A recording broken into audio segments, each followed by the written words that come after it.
The confetti had barely settled, and the last champagne glass from the star-studded reception hadn't even been washed, when the first wave of packages began arriving at Dara and Jung Il-woo's newlywed residence. What was supposed to be a serene, romantic honeymoon period swiftly transformed into an elaborate display of opulence and excess. At first glance, it was enchanting. Who wouldn't want their fairy tale beginning adorned with delicate ribbons, luxurious packaging, and sweet handwritten notes?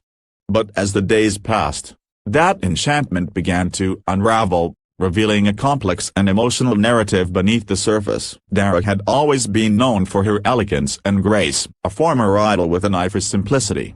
She embraced a lifestyle of minimalism despite her fame. Her fans admired her not only for her talent but also for her grounded nature. Jung Il-woo, on the other hand, was a well-known romantic. His career had spanned dramatic roles in romantic comedies, and it seemed he had absorbed a little too much from his on-screen personas. From the earliest days of their relationship, he showered Dara with affection and gifts. It became his signature love language, a mode of expression that he believed said everything words could not. It started innocently enough, a velvet box containing a pair of custom-designed earrings from a French artisan, followed by a silk robe hand-embroidered with her initials. The gestures were sweet, tasteful, and deeply personal. Dara appreciated the thought, and her social media posts reflected her gratitude. But as the days wore on, the deliveries escalated into something far beyond grand romantic gestures. By day 3, entire delivery trucks were backing into the driveway. Neighbors stopped to stare as towering stacks of perfectly wrapped packages were unloaded with military precision. Even the delivery personnel began addressing the couple by name. By the end of the first week,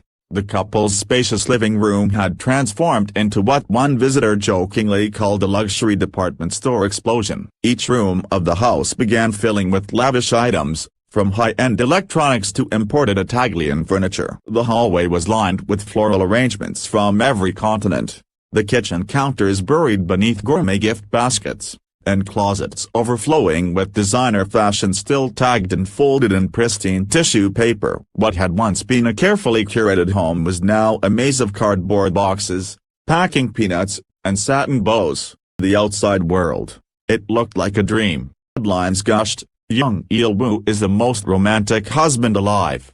Social media was abuzz with photos of the gifts, reposts of Dara's smiling face next to extravagant floral arches, and hashtags like #husbandgoals and #gifted-in-love trending for days. But inside the house, behind the smiles and filtered photos, something very different was taking place. Dara's initial reaction was pure amusement. "He's so extra, and I love it," told a close friend over tea. But as the gifts continued to pour in, sometimes in duplicate or triplicate, her laughter turned to nervous chuckles, then silence.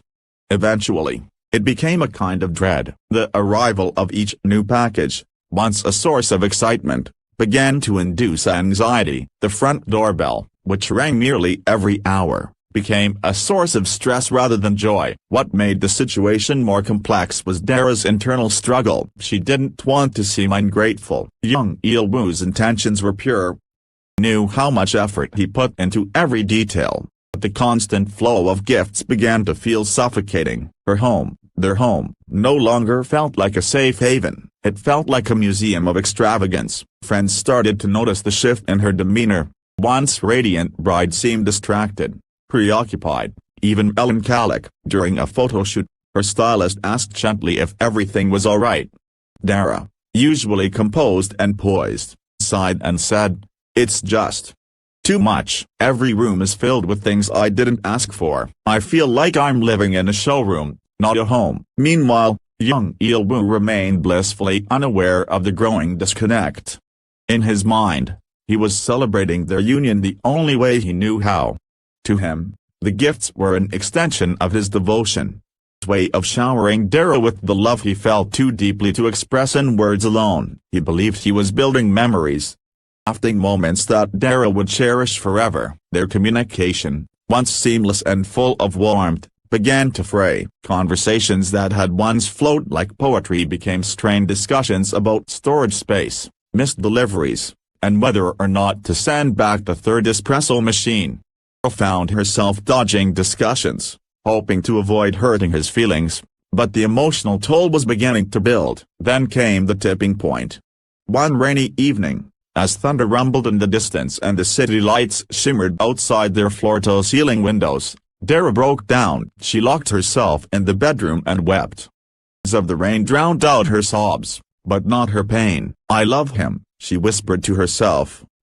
"I don't know if I can live like this." Jung was stunned. For the first time, saw the impact of his actions through her eyes. It wasn't ungratefulness, he realized. A desperate plea for understanding. He had been so focused on creating joy that he failed to notice the burden it was placing on the person he loved most. The next morning, the deliveries stopped. Silence that followed was deafening. After weeks of non-stop arrivals, the absence of doorbells and delivery trucks felt surreal. Dara stepped cautiously into the living room. Her unopened boxes still stood like monuments to a well-meant mistake. For the first time, she saw them not as clutter, but as chapters in a love story that had lost its way. Jung appeared beside her, uncharacteristically quiet. "I didn't mean to overwhelm you," he said gently. "I just wanted to make you feel loved." Dara took his hand. "You do, but I need space to breathe. To live." That quiet morning marked the turning point. Together, they began unwrapping not just the packages but the layers of misunderstanding that had settled between them. Each gift became an opportunity for a conversation, about intentions, expectations, and what it meant to truly share a life. They laughed over some of the duplicates, marveled at the absurdity of a gold-plated juicer, and even cried while opening a handwritten letter tucked inside a jewelry case. It was a slow process, but with each box, they reclaimed a piece of their home and, more importantly, their connection. Dara suggested they donate many of the items to charities and community centers. Agreed without hesitation. "Our love bless others," he said. News of their donation spread quickly, and what had once been tabloid fodder transformed into a story of grace and generosity. The couple even organized a charity auction.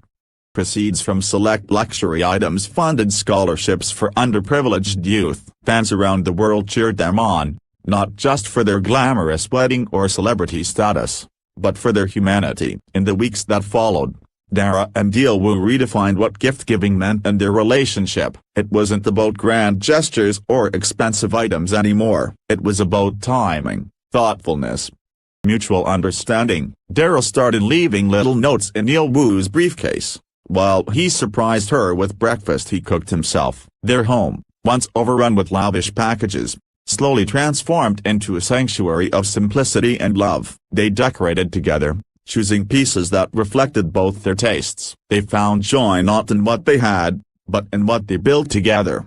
One evening, as they sat on the couch sipping tea, Dara leaned into Woo's shoulder and smiled. "This," she said softly, "is the best gift." Woo kissed her forehead. "No more packages. Just presents." And so, amid the quiet and the calm, they discovered that love doesn't need to come in a box. Sometimes, it just needs room to breathe. The story of Dara and Jung became more than a viral headline. It became a reminder that even in a world of excess, the most valuable gifts are the ones that can't be wrapped. Empathy, growth, and the courage to truly see one